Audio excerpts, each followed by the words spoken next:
आप वहाँ पे 70,000, 80,000, 90,000, 1 लाख तक आपको प्रॉफिट हो जाए। फ्लाई एश बनाती है, फ्लाई एश ब्रिक्स, हाँ। ब्लॉक्स बनाती है, लॉकिंग ब्लॉक्स बनाती है, पेवर ब्लॉक्स एक स्टेट में हमारा प्लांट चलता है, बिहार हो, बंगाल हो, झारखंड हो, उड़ीसा हो, अलग अलग एरिया। लेकिन ओवरऑल प्रोजेक्ट में क्या क्या लगता है, क्या क्या खामियां हैं, आपके एरिया में 4,000 ईंटों का भी सेल नहीं है और वहाँ पे लोगों ने 50 लाख का भी प्रोजेक्ट लगा लिया है। और आप उनसे यही कह देंगे तो वह तो चले जाएंगे। नहीं सर, हौसला बना करके आए और सपना पाल करके आए, आप कहेंगे तो तब में आप ये मॉडल लगा सकते हैं। उनको सजेस्ट करते हैं अपने एक्सपीरियंस के आधार पे। 3 लाख का मशीनरी लगा लेंगे, 1 लाख रुपये महीना कमा लेंगे, ये मत देखो।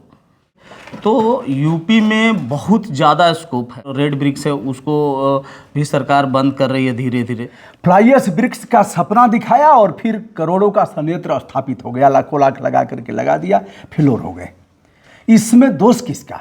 मेरे जैसे क्रिएटर का भी दोष होगा कि साहब आपका वीडियो हमने देखा और आपका वीडियो देखने के बाद मुझे भी लगा कि अब इस ईंट का ज़माना है, लोग इसे पसंद कर रहे हैं, खूबसूरत भी है, मजबूत भी है, पैसे भी कमाते हैं, हमने संयंत्र लगा लिया उसका, लेकिन बाद में हम फेल हो गए। तो भाई साहब इसका दोष तो आपको भी पड़ेगा और हमें भी पड़ेगा।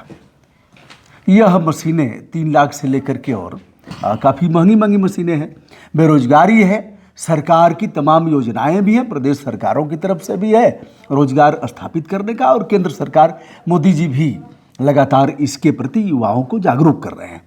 नौकरियां नहीं मिलेंगी, सबको नहीं दी जा सकती, धंधा व्यवसाय की तरफ ही जाना पड़ेगा। ऐसे में जो आपका है फ्लाई एश ब्रिक्स का धंधा, इन ईंटों का जो राख से, सीमेंट से, बालू से, गिट्टी से सब डाल के बनाए जाते हैं, तो क्या कहना चाहते हैं आप? कैसे लोग अगर आए, सपना देख लिया हमारे वीडियो के बाद, आपसे संपर्क साधा कि साहब हम भी लगाएंगे, और आपने कहा कि ठीक है महीने का इतना उत्पाद होगा, इतना ऐसे कच्चा माल, क्या कहना चाहेंगे? सर देखिए, जैसा अभी आप बता रहे थे, सबसे पहले तो आपके जो भी व्यूवर्स हैं, ठीक है, उनको हमारे तरफ से नमस्ते, गुड मॉर्निंग।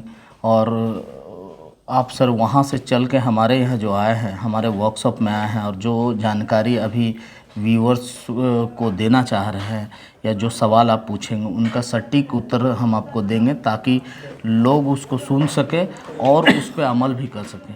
अभी जैसे आपने बोला कि सपना देखते हैं लोग लगा लेते हैं, जब से हमारे प्रधानमंत्री जी आए हैं 2014 में, मोदी साहब, ठीक है, तब से उन्होंने फ्लाई एश ब्रिक्स को लेके बहुत सारा सपोर्ट दिया है और लोग लगा भी रहे हैं सर। बट क्या है कि जो लोग भी फ्लाई एश ब्रिक्स का प्लांट लगा रहे हैं, बिना सोचे समझे प्रोजेक्ट को लगा रहे हैं। वो देख लिए कि 3 लाख का मशीनरी आ जाएगा या 4 लाख का, 5 लाख का मशीनरी आ जाएगा, एक दिन में इतना ईटा बनेगा तो हम ये इतना रुपया कमा लेंगे। 1 रुपया या 1.5 रुपया, जो भी उनके एरिया में प्रॉफिट आ रहा है उसके हिसाब से कमा लेंगे। लेकिन ओवरऑल प्रोजेक्ट में क्या क्या लगता है, क्या क्या खामियां हैं, आप उस पर वर्कआउट नहीं करते हैं और प्लांट को लगा लेते हैं। मशीनरी जो लोग बनाते हैं उनका काम है, मशीनरी आप बोले उनको तो क्या है कि कहीं सस्ती मशीनरी मिलती है, कहीं थोड़ी महंगी मिलती है, तो वो अपने हिसाब से आप जहाँ इच्छा होता है आप खरीद लेते हैं।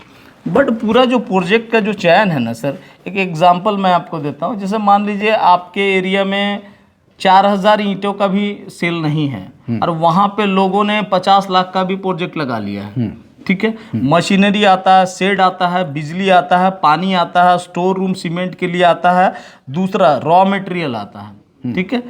आप ये पहली बात तो यह है कि यदि आप लगाना चाहते हैं, जिस प्लेस पर आप स्थापित करना चाहते हैं, आपको यह जानना पड़ेगा कि इसकी खपत इस स्थान पर है कि नहीं, हमारे उत्पाद सर की खपत है कि नहीं, और दूसरा क्या है, हमारे यहाँ जो रॉ मटेरियल अवेलेबल है उसमें कितना पैसा प्रॉफिट हमको बनाने के बाद हो सकता है। 1 रुपया 75 पैसा, 1.25 रुपया, 1.5 रुपया, 2 रुपया, ठीक है। बहुत जगह मैंने ये भी देखा कि जहाँ पे ये रेड ब्रिक्स का जो रेट है वो 6 रुपया है और वहाँ पे फ्लाई एश ब्रिक्स बनाने में 8 रुपया 9 रुपया तक जा रहा है और प्लांट लोग लगा लिए हैं सर वैसे जगह पे। तो कहीं ना कहीं जो प्रोजेक्ट के बारे में जानकारी है उन्होंने नहीं लिया, तभी ऐसा हुआ। कहीं मैंने ये भी देखा कि 20,000 प्रोडक्शन मशीनरी लगा हुआ है लेकिन 5,000 भी ईंटा वहाँ नहीं बिक रहा। तो स्टार्टअप किस मशीन से करना है और प्रोजेक्ट का कॉस्ट कितना रखना है, ठीक है, अभी हमारे एरिया में क्या डिमांड है, ये सारा जानकारी लोग नहीं ले रहे हैं सर। अच्छा, हाँ, बहुत जगह जहाँ फ्लाई एश नहीं है सर, 500 किलोमीटर 600 किलोमीटर में आएगा तो वो भी जज नहीं करते कि उतने दूर से जो फ्लाई एश आएगा तो 1 टन का कॉस्ट क्या आएगा। यदि रॉ मटेरियल आपके यहाँ उसकी उपलब्धता नहीं है, दूर से आप मंगाते हैं तो उसका खर्च अधिक आएगा, ऐसे में आपका जो निर्माण होगा वो भी महंगा होगा, तो इसे भी जानना पड़ेगा। सर मैं पहले भी हमारा कई वीडियो है उस पर भी मैंने बोला है कि बिना जानकारी के ये प्लांट मत लगाओ, क्योंकि आप 3 लाख 4 लाख का मशीनरी लगाते हैं, 1-2 लाख का छोटा सेट लगा ले रहे हैं, फिर उसके बाद बोरिंग करा ले रहे हैं, बाउंड्री वाल करा रहे हैं, तो दे के 8-9 लाख रुपया घर का छोटा प्रोजेक्ट में लगा ले रहे हैं, और बाद में चल के जो है आपको ये नहीं मालूम है कि लाल ईंट हो चाहे सफ़ेद ईंट हो, उधार का व्यापार है। अगर 1 महीने में आपका पूरा प्लांट चलने में 4 लाख का पूंजी लगता है तो आपको लगभग 8 लाख रुपया, 9 लाख रुपया, 10 लाख रुपया पूंजी भी रखना हुआ, तो वही प्रोजेक्ट सर 17-18 में चला जा रहा है। तो कुछ लोग ऐसे भी जो ईंट बना ले रहे हैं, अच्छा भी बना रहे हैं, लेकिन बाजार में बेच नहीं पा रहे क्योंकि उनके पास पूंजी भी नहीं। वहाँ पे भी फेल्यूर का कारण, इसके अलावा और भी फेल्यूर होने का कारण क्या है? हम लोग नकारात्मक बात कर रहे हैं, नकारात्मक नहीं सर, असली सकारात्मक यही है, असली सकारात्मक, उससे कोई प्रॉब्लम नहीं। लेकिन ये बताइए, आपके ग्राहक आएंगे और आप उनसे यही कह देंगे तो वह तो चले जाएंगे? नहीं, हौसला बना करके आए और सपना पाल करके आए, आप कहेंगे तो। हमारा एक जो ये प्रोडक्शन यूनिट है, इसका एक कैपेसिटी है कि महीने में हम 2 मशीन बना सकते हैं, 3 मशीन बना सकते हैं, ठीक है। पूरे इंडिया से लोग जो है कस्टमर फ़ोन करते हैं, ठीक है। तो हमारा काम है गाइड करके मशीनरी को बेचना, हम ये करते हैं शुरू से, ठीक है। हमने ये जानना पहले ज़रूरी समझते हैं कि आपके एरिया में कौन सा रॉ मटेरियल है, एक ब्रिक्स को बनाने में कितना कॉस्ट आ रहा है, उसमें प्रॉफिट हो रहा है कि नहीं हो रहा, अभी जो बाज़ार है उसमें कौन सा मशीन आपको लगाना चाहिए। तो ये सब सोच के और खपत सारा चीज़ करके मैं कस्टमर को गाइड करता हूँ। बहुत सारे कस्टमर हैं जो बोलते हैं नहीं ऑटोमेटिक लगाएंगे, फिर मैं उनको समझाता हूँ कि भाई अभी थोड़ा रुक जाओ, 1-2 साल बाद लगाना, अभी स्टार्टअप में आप ये मॉडल लगा सकते हैं। उनको सजेस्ट करते हैं अपने एक्सपीरियंस के आधार पर। अच्छा भाई साहब, आपकी मशीन और क्या बनाएगी? जैसे एक तो इसका ब्रिक्स बनाएगी सर, फ्लाईएस बनाती है, फ्लाईएस ब्रिक्स, हाँ, ब्लॉक्स बनाती है, लॉकिंग ब्लॉक्स बनाती है, पेपर ब्लॉक्स बनाती है। मतलब उसमें चेंज करना होगा उस नहीं, अलग अलग भी मशीन आता है और एक में 2-3 मॉडल भी आप बना सकते हैं चीज़ों को, तो अलग अलग मशीन आता है। अच्छा, इधर गोबर के सर गोबर से भी अपने मशीन में ईंट बन जाता है। अच्छा, उसमें क्या कभी आपने अध्ययन किया है गोबर के साथ और क्या क्या मिलाते हैं? सर अलग अलग चीज़ें मिला के, कुछ लोग मिट्टी में मिला के बनाते हैं, हाँ, कुछ लोग सीमेंट भी डाला दे रहे हैं, कुछ लोग फ्लाईएस भी मिला दे रहे हैं। बट जो गोबर का सबसे बढ़िया ईंट आता है, बनता है, हाँ, वो आपका मिट्टी और गोबर इसको मिक्स करके बनता है। चूना वगैरह भी मिलाते हैं? चूना भी मिलाते हैं, जिप्सम भी मिलाते हैं, बहुत सारा चीज़ है। तो दोस्तों, इस तरफ भी लोगों की रुझान बढ़ रही है और लोग रोजगार सृजन की तरफ उन्मुख हो रहे हैं। हम हैं कुमार भाई के साथ और इन्होंने एक बड़ा संयंत्र अपना स्थापित किया है। देश के कोने कोने में इनकी मशीनें जाती हैं। JSMPL धनबाद। हाँ जी सर। तो धनबाद में आपके कई कारखाने हैं। हमारा तो ये वर्कशॉप है, प्लस हमारा बहुत सारा प्लांट है जो हर स्टेट में है, ठीक है। कई एक स्टेट में हमारा प्लांट चलता है, बिहार हो, बंगाल हो, झारखंड हो, उड़ीसा हो, अलग अलग एरिया में। अभी जैसा हमारे पास महाराष्ट्र का ऑर्डर है, चेन्नई का भी ऑर्डर है, तो हर जहाँ से भी। भाई साहब, यूपी में इसकी क्या संभावनाएं हैं? जैसे धनबाद में आप जहाँ हैं, सर यहाँ कच्चा माल तो पूरी तौर पर उपलब्ध है। सर यूपी में भी बहुत सारा थर्मल पावर प्लांट है, हाँ, ठीक है। तो यूपी में बहुत ज़्यादा स्कोप है अभी, क्योंकि बड़ा स्टेट है, बहुत सारा पावर प्लांट है। लोग वहाँ पे अभी जो रेड ब्रिक्स है उसको भी सरकार बंद कर रही है धीरे धीरे। वहाँ पे स्कोप है और वहाँ पे हमको लगता है आने वाला समय बहुत तेज़ी से यूपी में ये व्यापार फैलेगा। नहीं, व्यापार तो फैल रहा है, बहुत से लोगों ने लगाया है, आप देख रहे हैं। बट यही बोलना चाहेंगे जो भी व्यूवर्स है सर, कि पूरी जानकारी रखो, जरूरत पड़े तो हमारे को भी कॉल करो, लेकिन जब तक पूरी जानकारी हो, अच्छा, नेगेटिव पॉजिटिव सारा जानकारी नहीं रख लो। पूरा प्रोजेक्ट में कितना कॉस्ट आ रहा, सिर्फ मशीनरी देख के मशीनरी मत खरीद लो कि 3 लाख का मशीनरी लगा लेंगे, 1 लाख रुपये महीना कमा लेंगे, ये मत देखो। पूरी प्रोजेक्ट का जानकारी रखो कि शेड में कितना पैसा लगेगा, बिजली में कितना पैसा लगेगा, रॉ मटेरियल जिसको बोलते हैं वर्किंग कैपिटल वो कितना रखना है। उसके बाद ये देखो कि अपने एरिया में क्या डिमांड है और उस डिमांड के, मान लो 3000 या 4000 आप माल बेच पाएंगे एक दिन में, तो आप उस सेगमेंट में हेवी मशीनरी रखो, क्योंकि सारा खेल प्रेशर का है।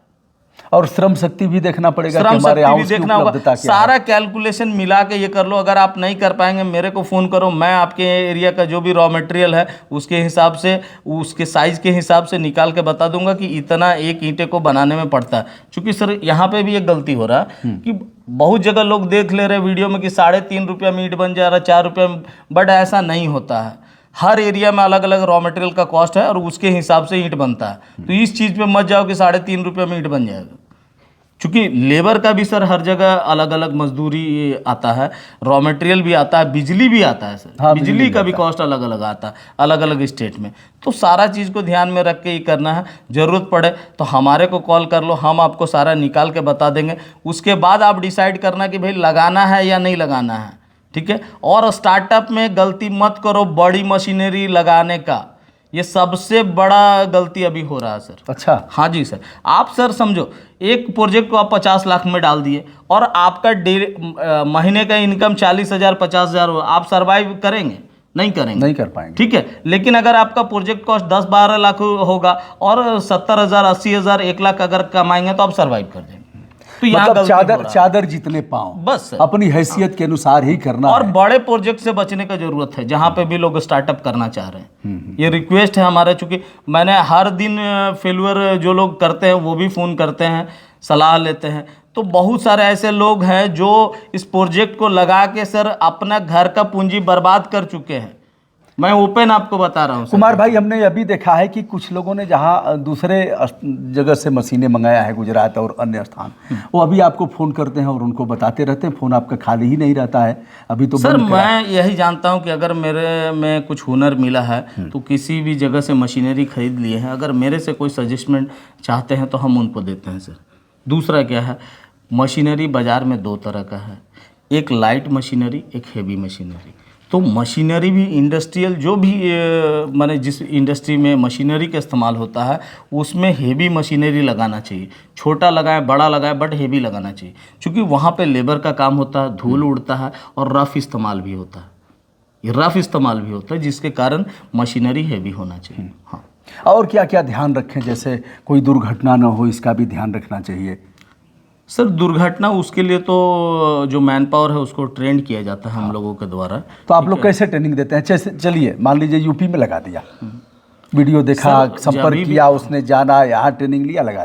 क्या कभी आप उस स्थान पर विजिट भी करते हैं? सर हम लोग करते हैं, हमारे लोग भी करते हैं। अच्छा, प्लांट लगने से पहले जाते हैं, जाकर विजिट करते रहते हैं, बता भी देते हैं यहाँ से। और प्लांट लगने के बाद जब नहीं असेंबल होता है उस समय भी जाते हैं, क्योंकि हमारा वो असेंबल का प्रोसेस होता है और हम लोग उसका कोई कॉस्ट नहीं लेते हैं। तो वहाँ पे वो मशीनरी को असेंबल करेंगे, आपको चला के दिखाएंगे, कैलकुलेशन भी बना के दिखाएंगे, सारा चीज़ करते हैं। आपने 1-2 बार फ़ोन की बात किया है कि हमसे फ़ोन पर भी बात कर लें, क्या आप उन्हें संतुष्ट करेंगे फ़ोन पर भी? सर एकदम हमारा फ़ोन आप तो देख पाते हैं। नंबर याद है आपको? सर हमारा नंबर है 9308114040। एक बार फिर से दोहराइए। सर 9308114040 ये हमारा नंबर है। तो इस पर आप कब से कब तक उपलब्धता रहती है? सर सुबह 9 बजे से लेकर रात में 10 बजे तक रहते हैं लाइन पर? एकदम सर। तो दोस्तों, यह रहा कुमार भाई के साथ हम बैठ कर के आज इस विषय पर। जो लोग रोजगार करना चाहते हैं वह ज़रूर करें, लेकिन एक बार रोजगार स्थापना से पूर्व यह जान लें कि हमारी हैसियत क्या है, मैन पावर क्या है, कच्चे माल की उपलब्धता क्या है और उसकी खपत क्या है। इन चीज़ों को ध्यान में रखें। और सर गवर्नमेंट के द्वारा जो लोन मिल रहा है अभी, PMGP स्कीम हो या स्टेट गवर्नमेंट में जो भी लोन अभी हर स्टेट में अलग अलग आ रहा है, ठीक है, उसका फ़ायदा उठा के अगर ये लोग चाहें, जो लोग भी लगा रहे हैं, ठीक है, आज छोटा प्लांट से शुरू करेंगे, अगर रीपेमेंट कर देते हैं बैंक को या सरकार का जो लोन ले रहे हैं वो दे रहे हैं, ठीक है, तो कल के डेट में ये बड़ा प्लांट भी लगा है। लेकिन प्रोजेक्ट लगाने से पहले जो सारा पैरामीटर है उसको फॉलो करके और फिर आपको प्रोजेक्ट में आना का ज़रूरत है। उससे पहले अगर आप आएंगे तो कहीं ना कहीं आए दिन लोगों का पैसा डूब रहा है, हम ये देख रहे हैं सर। लोगों का फ़ोन भी आता है, लेकिन जब पैसा डूब जाता है उस स्थिति में लोगों को बचाना बहुत मुश्किल है। लेकिन जो लोग नहीं लगाए हैं वहाँ पे लोगों को बचाया जा सकता है। हमारे कहने का मतलब है मशीनरी हम एक लिमिट तक बनाते हैं, ऑर्डर भी छूटता है। अभी हमारा जैसा ऑर्डर छूट रहा है सर, क्योंकि जितना ऑर्डर ले लिया वो समय पे काम करना पॉसिबल नहीं होता, और 50 से 60 दिन लग जाता है हम लोगों को कभी कभी ऑटोमेटिक बनाने के। 3-3 महीने, 4-4 महीने, 5-5 महीने का ऑर्डर पेंडिंग पड़ जाता है। इस तरह का स्थिति है। तो वहाँ पे ये आप समझिए कि अगर आपका प्रोजेक्ट सक्सेस कराना है तो उसके पीछे जितना पैरामीटर है उसका जानकारी रखिए, रॉ मटेरियल का जानकारी रखिए, टोटल प्रोजेक्ट में इन्वेस्टमेंट है कितना। जैसे हमारा मानना है कि अगर आप महीने का 1 लाख ईंटा अगर आप बेच रहे हैं, ठीक है सर, तो उस प्रोजेक्ट को, उस मशीनरी को लगाने में जो है 10 से 12 लाख का पूंजी चाहिए। टोटल रॉ मटेरियल, जो इंफ्रास्ट्रक्चर, मशीनरी, ये सब को मिला के 10 से 12 लाख रुपया पूंजी चाहिए। तो आप वहाँ पे 70,000, 80,000, 90,000, 1 लाख तक आपको प्रॉफिट हो जाएगा मार्केट के हिसाब से, मैंने बता दिया। ठीक है, तो स्टार्टिंग फेज में बड़ा मशीनरी से बचिए, और छोटे में ऐसा मशीनरी है जो क्वालिटी ब्रिक्स ही नहीं देता, लंबे समय तक आपके साथ चलेगा। इस तरह का भी मशीनरी है जिसका जानकारी लोगों को नहीं है। एक गलती और कर रहे हैं मशीनरी खरीदते समय, उनको ये नहीं मालूम है कौन सा मशीनरी में कितना मैन पावर लगेगा, क्योंकि हर मशीनरी में अलग अलग मैन पावर लगता है, जिसके कारण आपका मैन्युफैक्चरिंग कॉस्ट भी बढ़ता है। बहुत लोगों को ये नहीं मालूम है कि पानी से जो तराई करते हैं वो कितने दिनों तक किया जाना चाहिए, मिक्सिंग किस तरह से होता है। हर स्टेट में अलग अलग रॉ मटेरियल आता है, तो रॉ मटेरियल के हिसाब से थोड़ा बहुत कैलकुलेशन भी बदलता है। ये सब लोगों को नहीं या मालूम। कितने दिन की ट्रेनिंग में आप ट्रेंड कर देते हैं उनको? जो लोग भी अगर आएंगे ट्रेनिंग लेने, मशीन ले रहे हैं, अनुबंध आपका पक्का हो गया, उनको आप ट्रेनिंग देंगे तो कितने दिन में ट्रेंड होके जाएंगे? एक तो उनकी पात्रता पर है कि कितना नहीं सर, आपके यहाँ से मशीन लेने का अनुबंध पक्का हो गया, वो रोजगार लगाएगा भी, अब उसे जरूरत है ट्रेनिंग की, कितने दिन में ट्रेनिंग दे देंगे? सर प्रोजेक्ट का जानकारी तो जो ऑनर होते हैं उनको हम सारा दे देते हैं, क्या क्या ज़रूरत है, क्या क्या नहीं ज़रूरत है। और जो टेक्निकल जानकारी है वो जो लोग चलाएंगे उसको, उनको यहाँ पे हम लोग बुला लेते हैं। अच्छा। यहाँ पे जो रनिंग प्लांट है उस पर उनको ट्रेनिंग करा देते हैं। क्या उसका कोई कास्ट वास्ट भी लेते हैं? कोई कॉस्ट नहीं सर। कहाँ रहेंगे, कहाँ खाएंगे पिएंगे? हमारे यहाँ रहते हैं। अच्छा, यहाँ पे व्यवस्था है। मतलब उन्हें धनबाद रेलवे स्टेशन उतरना पड़ेगा, उतर करके आपके कारखाने में आ जाएंगे, वहाँ ट्रेनिंग लेंगे, वहीं रहेंगे, वहीं खाना पीना खाएंगे। 3-4 दिन तक ट्रेनिंग देने के बाद 10 दिन भी लगता है ट्रेनिंग। अच्छा, 10 दिन भी लग जाएगा। और ट्रेनिंग एक देखिए प्रैक्टिस, आपको सारा नॉलेज दे दिया जाएगा, लेकिन जब आप धीरे धीरे चलाएंगे एक्सपीरियंस तभी होगा। कुमार भाई ने बताया, रोजगार तभी स्थापित करिए जब आप सक्षम हैं। रोजगार स्थापित करने से पहले भौगोलिक स्थिति जानिए, अपनी स्थिति जानिए, वहाँ कितनी खपत है उसको जानिए, मैन पावर के बारे में जानिए, और यह भी जानिए कि रॉ मटेरियल किस तरह का है, कितनी दूरी पर है और किस भाव में आपको मिलता है। सही बात। यह सब सर मैंने बहुत सारे ऐसे लोगों से मिला हूँ, ठीक है, पिछले कई सालों में, जो जिनके गार्जियन के पास में पूंजी था, ठीक है, उनके लड़के पढ़ाई लिखाई करके जो है मैंने कंप्लीट किए, और गार्जियन को बोले कि ये प्रोजेक्ट हमने देखा है, लगाना चाहते हैं। उन्होंने पैसा दे दिया, पूछा कितना पैसा लगेगा, दे दिए, ठीक है। वहाँ पे उन्होंने क्या किया, बड़ी बड़ी मशीनरी लगा दी और सेल नहीं कर पाए, और वो प्लांट बंद हो गया। मैंने ये देखा। और फिर बाद में लोग, मेरा नंबर कहीं से उनको मिला, फिर बाद में मेरे को बोले कि भाई हमारा मशीनरी भिजवा दो, बैंक का भी जो है कुछ पूंजी लिए थे वर्किंग के लिए, और घर से पूंजी लगाए थे पिताजी से लेके, तो उनका भी पैसा गया, बैंक का भी लायबिलिटी आया। कुमार भाई के इस साफ गोई के लिए हमारी शुभकामनाएं। इन्होंने कहा यह तभी लगाइए जब इन शर्तों की पूर्ति आप करते हैं, नहीं तो कान पकड़ लीजिए, कोई और रोजगार खोजिए। सर एकदम सही बात है, क्योंकि हर बिजनेस हर कोई नहीं कर सकता है। तो जो पैरामीटर है अगर आप उसको फॉलो कर सकते हैं। भाई साहब, आपका तो सपना देखा और फिर मशीन खरीद लिया, आपसे तो कोई दिक्कत नहीं, आपने ट्रेनिंग में दिया, वो भाड़ में जाए, लेकिन ऐसा क्यों? लोग क्या कहेंगे कि कह रहा है आदमी की आप तभी लगाइए जब ऐसा करिए, नहीं तो मत लगाइए। क्या है ना कि हमारा एक कैपेसिटी है मशीनरी बनाने का, और चूंकि हम पुराने हैं तो लिंक से भी हमारा बिजनेस आता है, वॉकिंग भी आते हैं, और बल्क में लोग आते हैं। सर मैं आपको क्या बोलूं, पर डे में 3, 4, 5 लोग हमारे यहाँ आ जाते हैं। तो आप समझो कि महीने में कितने लोग आते हैं। तो आप लौटा भी देते हैं कि आप? सर 100%। अभी मैं लौटा ही नहीं रहा हूँ, 100% लौटा रहा हूँ। और कैसे जान जा रहे हैं कि आदमी नहीं कर पाएगा? बहुत जगह तो सर रॉ मटेरियल का कॉस्ट ही नहीं आ पा रहा। अच्छा। हाँ, अब बहुत जगह इस तरह का बात है कि वो देख लिया कि 4 लाख में बिजनेस खुल जाएगा, तो वहाँ पे जब उनको सारा चीज़ बताता हूँ तो ये पता चल जाता है उनको कि भाई इसमें ये नहीं होगा। मतलब एक बात है कि थर्मल पावर प्लांट नज़दीक हो और सुलभता उसकी हो। सुलभता हो और क्या है, आप प्रॉपर जानकारी रख के प्रोजेक्ट को स्टार्ट करें। कुमार ये हमारा भाई हमारा अभिनंदन, बहुत अच्छा लगा। और आप, मुझे लग रहा है कि पहले ऐसे उद्योगपति हैं, उद्योगपति ही कहेंगे, छोटे उद्योगपति भले ही हैं, पहले हैं जिन्होंने इस तरह से बताया सर, और साफ साफ कह करके कि भैया तभी लगाइए जब इसकी पूर्ति। सर आज तो यूट्यूब है, डिजिटल सारा चीज़ हो गया है।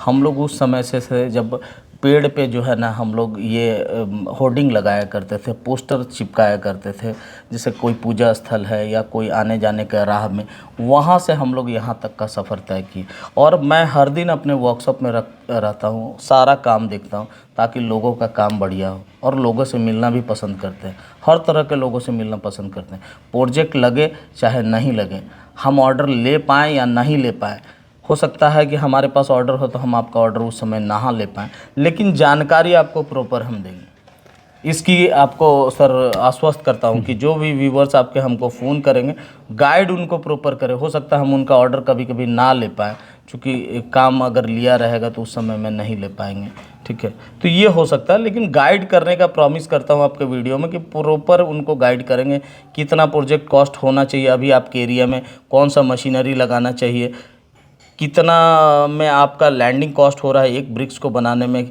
किस मशीनरी में कितना मैन पावर आएगा, किस मशीनरी में कितना बिजली का कंजम्पशन आएगा, ठीक है, कौन सा मशीनरी लेंगे जो लंबा समय चलेगा, ये प्रॉपर गाइड आपके जो भी व्यूवर्स हैं उनको हम करेंगे। बहुत बहुत धन्यवाद कुमार भाई, आपके साथ बात करके हमें अच्छा लगा। और जो लोग भी चाहते हैं इस मानक को ध्यान दें और एक बार ऐसा करने से पहले बार बार तहकीकात कर लें, बात कर लें। एकदम सही जानकारी लेने के बाद ही सर प्रोजेक्ट को लगाएं, ठीक है। शुभकामनाएं आपको सर, आपको धन्यवाद।